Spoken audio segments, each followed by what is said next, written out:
దసరా నవరాత్రుల సందర్భంగా నిర్వహించేటువంటి దాండియా కార్యక్రమము ఒక సాంస్కృతిక కార్యక్రమము.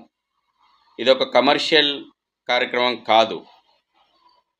3 కమిషనరేట్లు హైదరాబాద్, సైబరాబాద్, రాచకొండ కమిషనరేట్ల పరిధి లోపట పబ్బుల్లో, క్లబ్బుల్లో, ఫంక్షన్ హాల్ల లోపట టికెట్లు పెట్టి ఏదైతే ఒక కమర్షియల్ ఈవెంట్ల లాగా దాండియా కార్యక్రమాలు నిర్వహిస్తున్నారో వీటిని పర్మిషన్లను వెంటనే రద్దు చేయాలని పోలీసు శాఖను విశ్వ హిందూ పరిషత్ డిమాండ్ చేస్తూ ఉంది.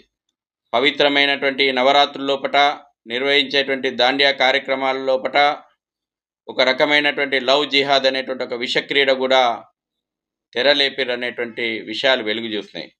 దాండియా కార్యక్రమాల లోపట ఇతర మతస్థులైనటువంటి బౌన్సర్లను వినియోగిస్తూ దాండియా కార్యక్రమాలకు వస్తున్నటువంటి హిందూ అమ్మాయిలను వేధించినటువంటి సందర్భాలు అనేకం ఉన్నాయి.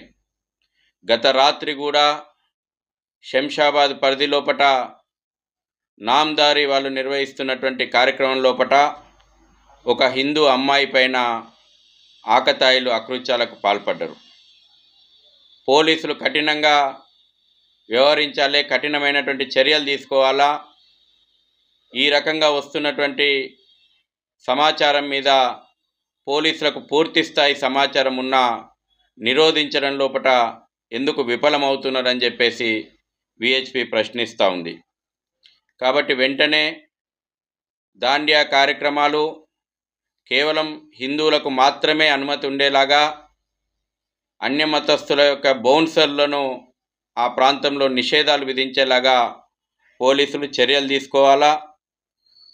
పోలీసులు సరైనటువంటి చర్యలు తీసుకోవడం లోపల విఫలమైతే విశ్వ హిందూ పరిషత్, బజరంగ్ దళ్తో పాటు హిందూ సంస్థలు ప్రత్యక్ష ఆందోళన కార్యక్రమాలకు దిగాల్సి వస్తుందని కూడా ఈ సందర్భంగా తెలియజేస్తూ ఉన్నాం.